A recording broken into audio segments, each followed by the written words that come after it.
Hello,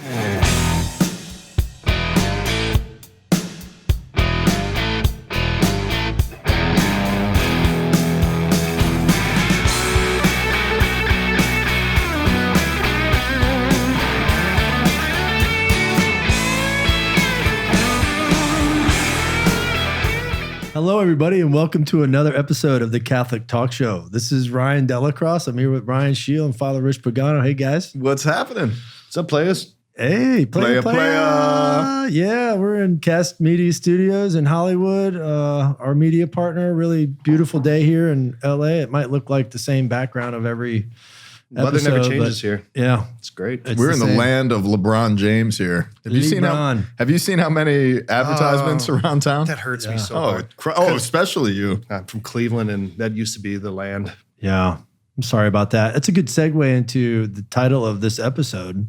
What are we doing today? Sports. Sports? This is the sports episode of the Catholic Talk Show. That's it. That's right. So before we get started on sports, what are you pointing my microphone for? You're not. You got to move your mouth. You need to love the mic. 2 to 4 inches. You guys are eating it like it's Make out cannoli, with your mic. You Italians. I'm the microphone police. Yeah, I know. And you suck at it. I just gave you a warning. So gave you a warning. All right.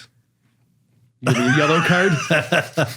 A yellow card. So before we get started with today's episode, I want to make sure that everyone goes to CatholicTalkShow.com. You can subscribe to us there. Leave you can, if you like Stitcher, or CastBox, or iTunes, or whatever platform you prefer to listen to, you could subscribe to us there. When you do, make sure that you're leaving reviews for our show. It really helps us to have more people listen to us and get involved with what we're doing. So we really appreciate it. And if you don't, Ryan's going to come to your house with a baseball bat and yell at you about microphone placement. It's super irritating and you don't want it. So just subscribe. It's so much easier than having to hear him. Trust me. It takes like 30 seconds. This will take hours. And we have to listen to him all day. I know. You don't want that. Just you subscribe. really don't. Just for all you guys watching on YouTube, I got my Cardinal shirt on. Right. That's available on our... Oh, dude, your Cardinals have Berettas on them. Yeah, and it's not a and big exposure. Catholic Cardinal thing. I'm not a St. Louis Cardinal fan. Yeah. Dude, I want one of those. That's pretty cool. Well, you can go to ucatholic.com and they're available on our store. I'm going to go on right now. You got to pay. I know a guy, though, who can maybe hook you up with one. Yeah. Yeah. Yeah, it's called your credit card. You get nothing. You get nothing, Padre. The guy's name is your credit card. Hey, what size shirt is that? I don't know. Schmedium? It's my first time wearing it. Schmaldium. Sports. All right, Coach, put us in. Let's talk about sports. What are we doing? I guess so. Sports is a part of all of our lives growing up, right? Absolutely.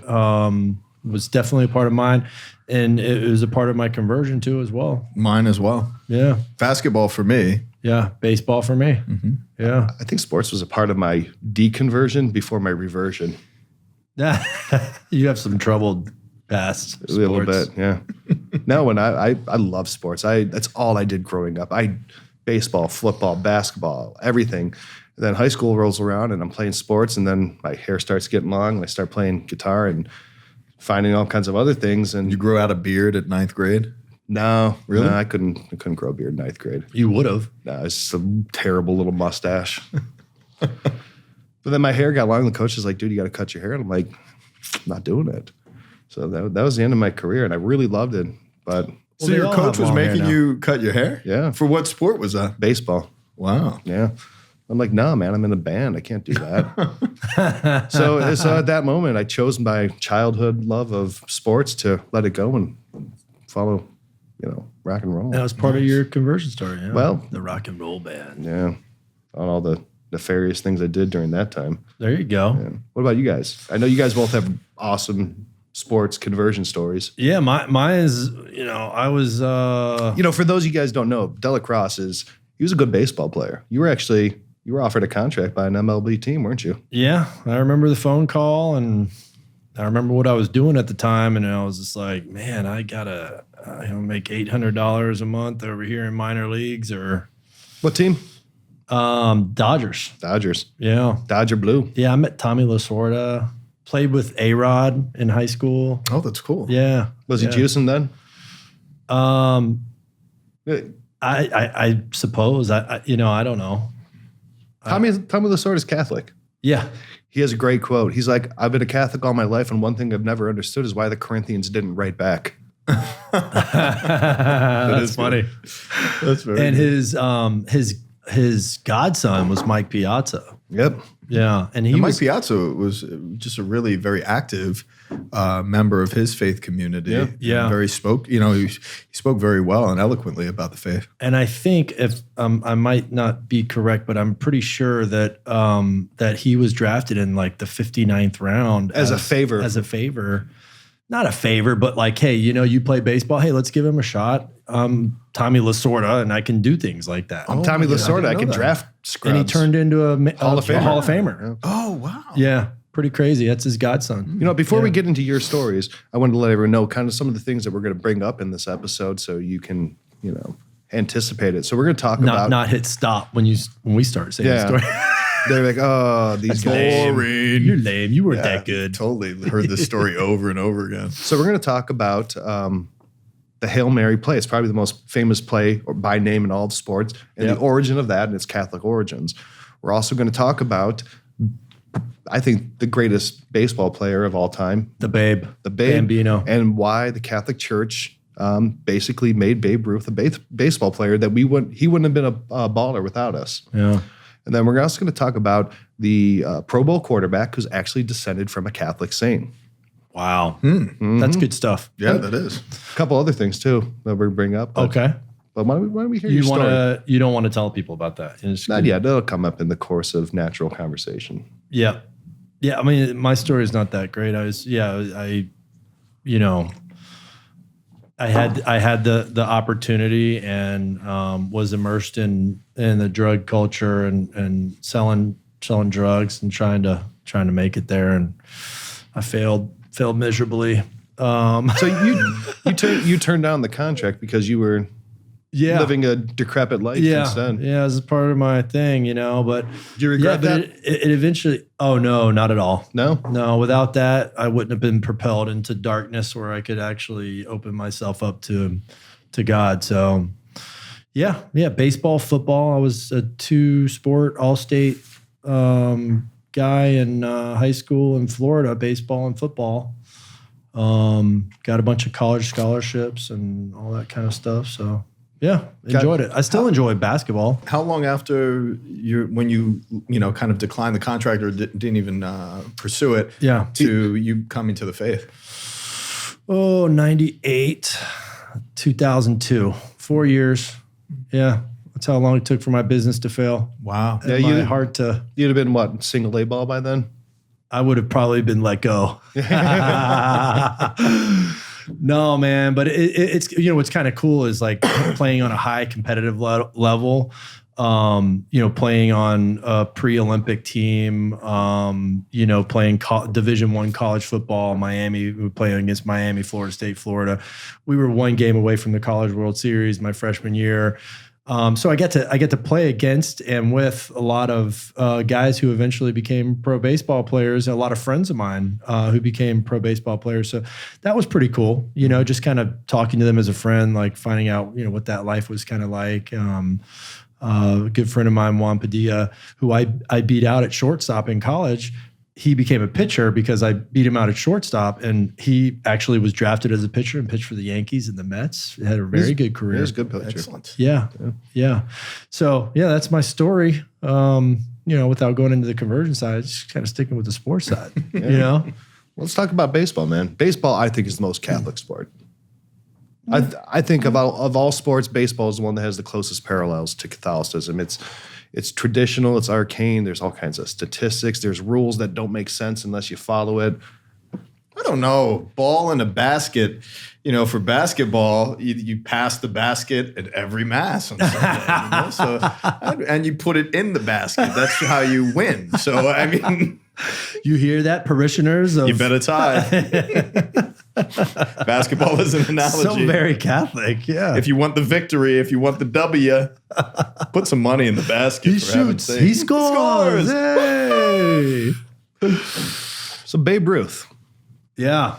Great story. Delinquent The youth. great Bambino. Yeah. 714 home runs. I mean, 60 home runs in 1927 or 29. I mean, these are records that stood forever. I mean, he was, I mean, just the most celebrated baseball player of all time. He's the salt and the swamp, man, the Bambino. No PEDs. No PEDs. No performance-enhancing drugs. No, just hot dogs and beers. Booze and hot dogs. Yeah, he really ate terribly. Yeah. Before, after, and during the game. So when I was He's not known for his physique. No. when I was a kid, I read kind of a kid's book about Babe Ruth that one day he wasn't allowed to play because his manager said, you ate too many hot dogs the night before and you're in bad shape today, so you're not able to play for the next week. And it was a kid's book. It was the story of Babe Ruth, it was illustrated. And then I got older and I read the real story is because he was out taking amphetamines and drinking. It wasn't hot dogs. And hot dogs was kids speak for, booze and drugs. Kids speak. And when I was like, it wasn't hot dogs. Yeah. But So he was from Baltimore, right? he was. Yeah. And he did, his parents like couldn't handle him. Well, or something like that? his parents owned a saloon. Right? Okay. They owned a bar, and he was immersed in bar culture, and he was just a terrible kid. He was a delinquent. He was drinking, fighting, swearing, doing all kinds of terrible things. And his parents finally like, look, George Herman, you're out. We can't deal with you. And they sent him to live in a Catholic reform school. Where was that? Baltimore? It was St. Mary's Industrial School in Baltimore. He was sent there as a Catholic reform school. And that's where he learned how to play baseball, right? That's right.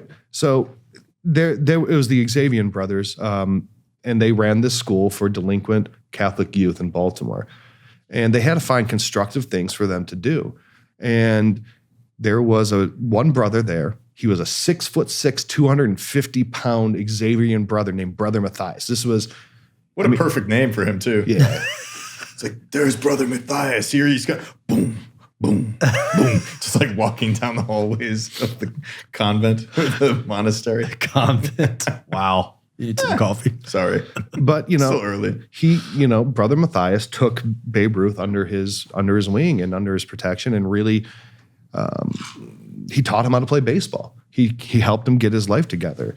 He was his teacher. He taught him how to read. He taught him how to write. He taught him how to play baseball, swing, and throw and everything. And Babe Ruth said that Brother Matthias was the greatest man he ever met in his entire life, and he owed everything to him. It's probably the only other guy that could kick his butt, too. 6'6", 250. Yeah. Intimidating. That's cool, man. Yeah. And so did they have a baseball team at that school? They did. Yeah. Yeah. And that's he was actually signed to the Red Sox originally from there. And From that school. Yeah. Wow. What a talent. Yeah, and he to the day he died, every year he would send Brother Matthias money, and he would support Catholic missions. He was the highest paid athlete by a lot at the time. Yeah. By a lot. I mean, in 1927 he was making $185,000 a year, which was like insane. Wait, what? By 1927? He was making $185,000 a year What? in the 20s. And they're That's like, an enormous amount of money. And for think back about then. the time frame. Yeah, Yeah. sure. Run a Google on that and find out what that that was what during that the is. Depression, yeah. And they're like, and they asked him about that contract when they signed it, and they're like, this is right after the Depression hit. They're like, babe, you're making $185,000 a year. That's more than the president. He's like, well, I had a better year. Oh, wow. Every year, Babe Ruth bought Brother Matthias a new Cadillac every single year as gratitude. And he would come back to St. Mary's. He would hang out with the kids. And if you look at all the stories of Babe Ruth, he was kind of a delinquent, an amazing baseball player, but he always made time for kids. He was really great at that. And a lot of that comes from that, growing up in that environment where, someone took a chance on himself. Knowing the value of a role model, and making a sacrifice to be one for another. Yes. So, Padre, when you're playing ping pong with your kids, man, one of these might be the Babe Ruth of ping pong. Oh, man, that's awesome. I've always had hope in you, Delacrosse, whenever I played ping pong with you, and you've materialized to be nothing. I'm your mentor. I'm your mentor in Guess, ping pong. so and you know that. 185,000. No, I destroyed you, dude. No, you didn't. Oh, bro. Think about San Diego when I destroyed you at Tim's house, at the Panic's house.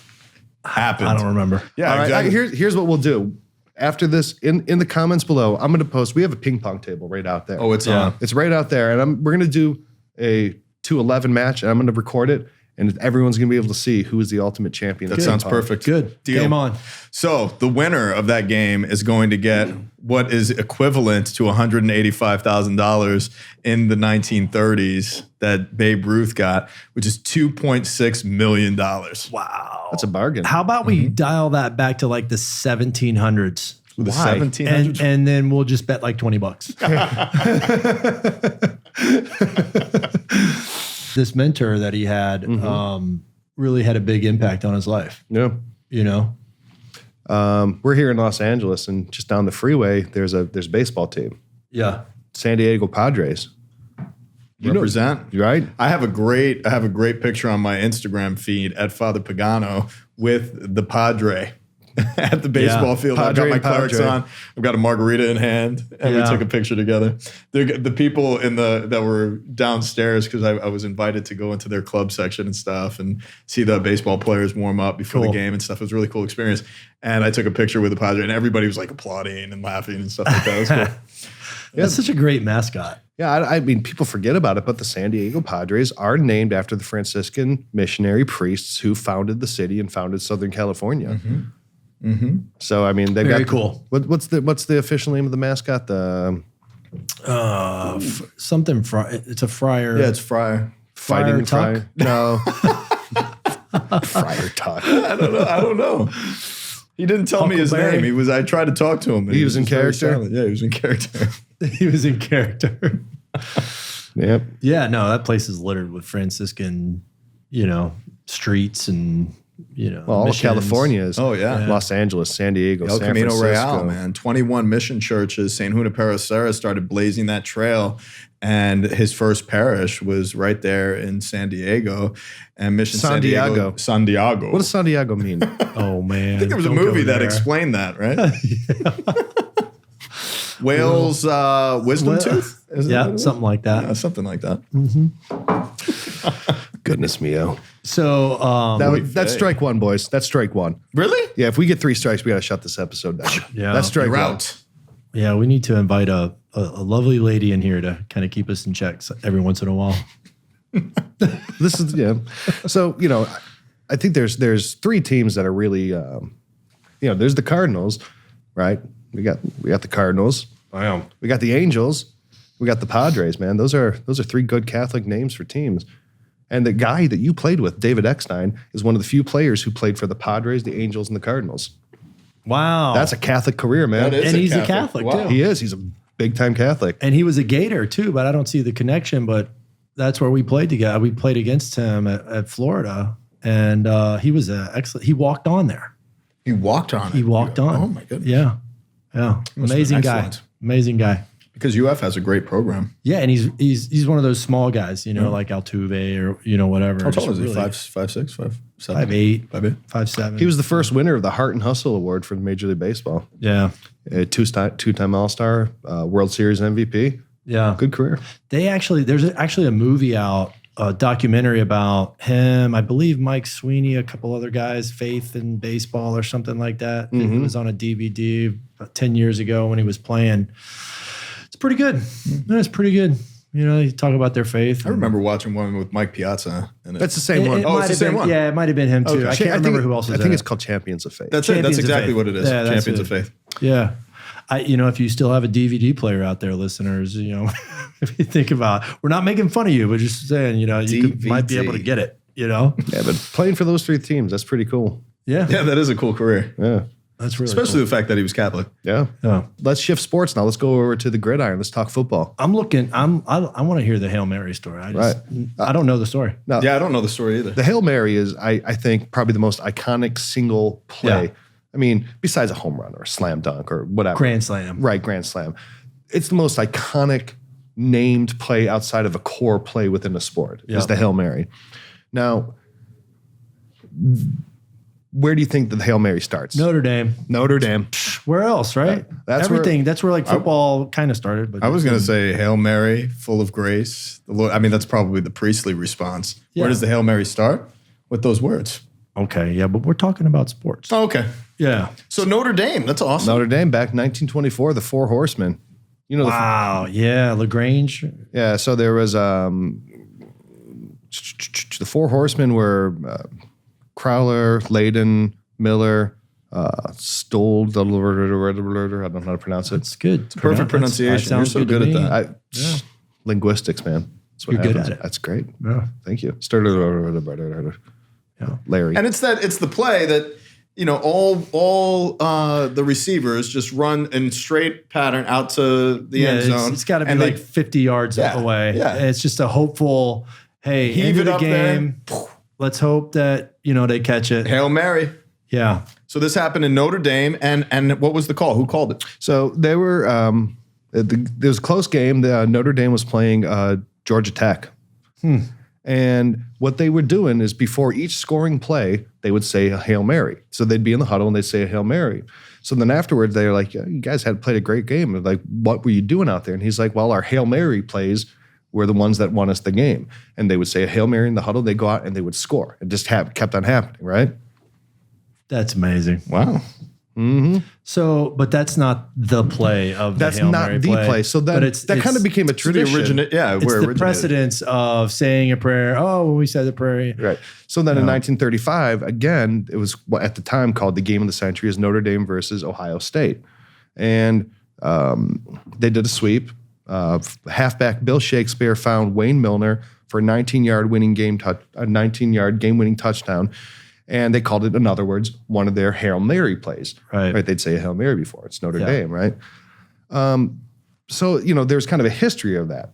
But where it really kicks off is what is called, I think, you know, at least by sports historian, as the first recognized Hail Mary play was thrown by Roger Staubach, who is a... So it was brought back from 1935... brought back, and then there has to be something in between. Notre Dame players would always, you know, this is one of our Hail Mary plays, right? It's tradition never breaks with them. Right. I mean, they would, just for them to change their stadium, I remember to have a night, I was at their first night game, like 6 years ago, something like that. It was USC Notre Dame, and I'm walking in, I'm like, this is not a normal stadium. Like the scoreboard looks like a high school scoreboard, you know? I mean, they just didn't, I mean, I don't know if they've changed it since then, but they're very, you know, strict, not strict, but they're very traditional in a sense where the historical context of the team is not met with the signs of the times and the big scoreboards and all that kind of stuff. It still remains. So then after Notre Dame, the story, you know, the term Hail Mary play it showed up in news articles every now and again. So in the Orange Bowl, 1941, it was Georgetown versus Mississippi State in the Orange Bowl. And they won. And then it said, Hoyas put faith in Hail Mary pass, and they explain a Hail Mary pass in the talk of the Washington 11 is one that is thrown with a prayer because the odds against completion are big. There you go. Yeah, that's a hopeful response. But the one that really cemented the term. We should start telling teams, like, you got to pray a Hail Mary now. You can't just like throw one. You got bring the Hail Mary back to Notre Dame. Yeah, we got to get it back to where it was. Get it in the huddle. Yeah. So, but the play that really cemented the term and really became where it's a common use, the Hail Mary, was 1975 Cowboys versus the Vikings in the playoffs. Yeah. And they Cowboys were down with 32 seconds left at the 50-yard line, and Staubach threw a pass to Preston Pearson, and they won the game. The 50-yard touchdown pass. And then after the game in an interview, they said, Staubach, what happened here? You know, how did this go? And he said, you know, he's a very devout Catholic and a super successful guy. He's actually a really dynamic, interesting dude. But he just said, look, I closed my eyes, said a Hail Mary, and just threw it in the air. And that was it. And then after that, everyone's like, Cowboys win on a Hail Mary. And then from there, it just really took off. And stuck. And it stuck. Yeah, it's Our Lady. There she but is. Staubach was a big Catholic, and he just said Hail Mary, launch, you know. That's awesome. That's a great story. And Staubach's a Hall of Famer, isn't he? Oh, yeah. That could be like a book. You know, that really the could, history of the Hail Mary. If you go to U Catholic and you search for, you know, Hail Mary play, or you just type in football, you'll find it. There's a documentary on there, A Football Life of Roger Staubach, where he talks about the whole circumstances around his Catholicism and the Hail Mary play. It's a really great documentary. That's cool. Oh, very cool. I'm gonna check that out. Yeah, check that out, man. So I'm sitting over here as a basketball player thinking, dude, what about hoops? What about me? What about me, man? Father Hanky. I loved basketball from the time I was 6 years old. in my grandfather's, basement, and he had a full-size backboard with, a hoop with a real ball, and I would just sit there for hours in the shoot. Yeah, as a little kid, just shooting. And then it turned into just dribbling in the driveway, and my whole life and just being outdoors like you guys, everything was sports. So from basketball to baseball to football and in the street and anything that we could play outside, outdoors, we did. Water polo. Yeah. No, never did that. That looks like fun, though. I think I would have enjoyed water polo. That's not fun. Treading water for an hour? That's worse than soccer. Yeah, that's running for an hour. So, when I was growing up, I watched, like the NBA Cares thing. Yeah. And I was really touched by that. And I remember in 8th grade, I was asked by my teacher, what do you want to do when you get older? I'm like, oh, I want to be an NBA basketball player. And I want to care. But the whole reason I wanted to is it was just pretty strange because I never thought of priesthood ever in my life. And the whole reason was because I wanted to really touch somebody's life when they were down and out, like kids with cancer, or, go visit the hospitals or go visit, underprivileged kids. And I was always moved by NBA Cares motives. And that was one of the principal reasons why I wanted to be in that line of work. Those sharp marketing executives got you. Oh, they totally got me. And they're still getting me. I still watch those NBA Cares segments and I'm like, it's handkerchief. Patron saint of handkerchiefs. You're God such bless a you. mush pot. I'm such a Tyler Rich is a mush pot, man. What am I going to do? For me, though, like Ryan was sharing before, the Felix culpa of my life and, the fortunate fault was 2 knee surgeries and an end of the hopes of playing college ball in New Jersey. Coming back to Florida after my 2nd knee surgery where, the doors literally closed on me going back for the next season strong and prepared and ready to play. And that was when I opened up the scriptures because I expressed to Jesus, Lord, I'm doing everything wrong. I need your help. And there was a Bible on my kitchen counter the next morning and I picked it up and I read and it changed my life forever. And I'm just so grateful, because at that time, my whole life was just, exercise, sports, and partying and living the college life. And my life was enriched overnight because I realized how much God had a plan for me and I didn't have to come up with the plan. Yeah. I just had to follow him. What position did you play? I was a shooting guard in high school, and then into college, I was more of a point guard. Yeah. Wow. Did you have any good handles? Yeah. I mean, I modeled myself after Allen Iverson, who is my favorite player. That guy could play basketball. When he crossed up Jordan, my gosh. woo-wee.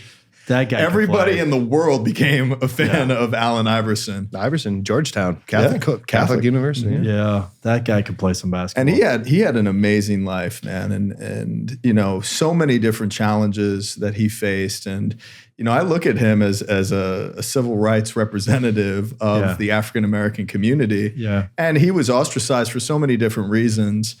Because of his cornrows or his bad boy behavior or his tattoos or whatever. But people wouldn't look past the exterior. That guy's heart is unbelievable. They called him that code word. They called him a thug. A thug. Yeah. And that's a code word for too black. Mm-hmm. Yeah. Yeah, he didn't fit, the cookie cutter mentality of what. He had tattoos and he was.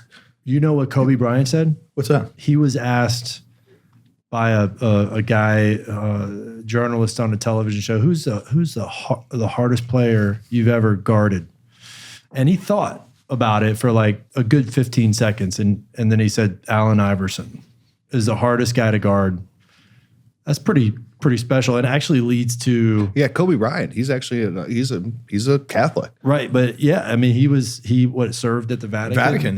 He was an ultra server at the Vatican. How did that happen? He's like his dad was a athlete and a basketball player and played overseas. He was in Italy. Wow. And I don't know if that's hearsay, but I mean I've heard Kobe that for many years. He was born in Italy. Mm-hmm. Yeah. Oh, okay. And his parents are Catholic. Kobe's Catholic. When he went through that.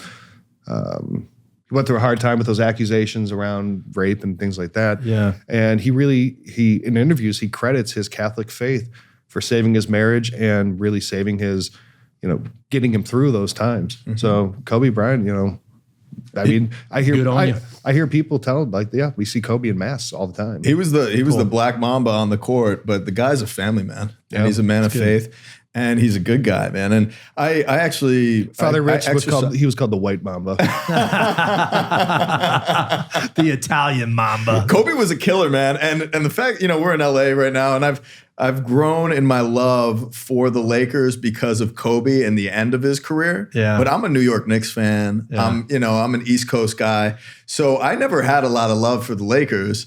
And now with LeBron coming from Cleveland out here, now I've become a hater again. So this is perfect. So I'm so you really hate them hopeful now. that the Boston Celtics are going to put something together this year. I'm a LeBron guy, and like I understood why he left Cleveland because the cast around him sucked, and it's a smart move. He's still a Cleveland guy, but go play for the Lakers. That's fine. It's cool. You earned that. I tell you what, I watched some of the preseason games with the Lakers with LeBron now, and the pace of play and the fact that they have range from the outside and multiple weapons, they are going to be a beast of a force in the Western Conference. Wait till next year when they get that cap space and those free agents. LeBron, Wait until the Knicks do that next year. no one wants to go to the Knicks. Oh, yes. So this is too much. You guys talking about all right. y'all like the Corral Hill or whatever the guy's name is, and the Stephen A. Jones over here. Screaming I'm Steven. about to start screaming over here. Talking. You know what I think? No, LeBron actually, he went to a really big Catholic high school. He did. Yeah. Yeah. St. Vincent St. Mary. That's when I was a fan. Yeah. So a descendant of a saint, Russell Wilson. Russell Wilson, descended from a Catholic saint. Whoa. Who was that? So, and this is a saint that we know pretty well, St. Arnulf, Arnulf. patron saint of beer, Really? Yeah. That's cool. right? So have you ever seen the show, there's that historian, Henry Louis Gates. He's a Harvard historian, and he takes celebrities and he does research on their background. Like really cool shows. I mean, he's really smart professor of history at Harvard. And he'll like, I saw one where he did one with Questlove, the guy who plays, the Tonight Show or whatever. And he found Questlove From the roots. Right, from the roots. Yeah. Questlove, his ancestors were actually brought to America on the last slave ship ever to come into the country. Oh, man, I've got to watch that Yeah, episode. it's so fascinating. But this historian did the same thing with Russell Wilson, and he was able to trace him back to St. Arnulf of Metz, the patron saint of beer. That was one of his When did he live? 1640s. How does he track them back that far? DNA or No, because well, if you go to Europe, they have, especially with a bishop, you have baptismal records and you have death records and you have records of marriages. And this guy's just an outstanding historian. He was able to go back and track those records all the way back. Wow, That's fabulous. Could you imagine being in the line of a saint? That's such pretty a cool thing. be a good intercessor too, Oh, yeah. Yeah. and a good in your reason to have a bloodline. beer. Cheers. I wonder if if he drinks. Oh, probably. Russell Wilson? Yeah. No, his body's, probably. It's a machine, dude. He's good. He's very good. He's good. And he's poised, too.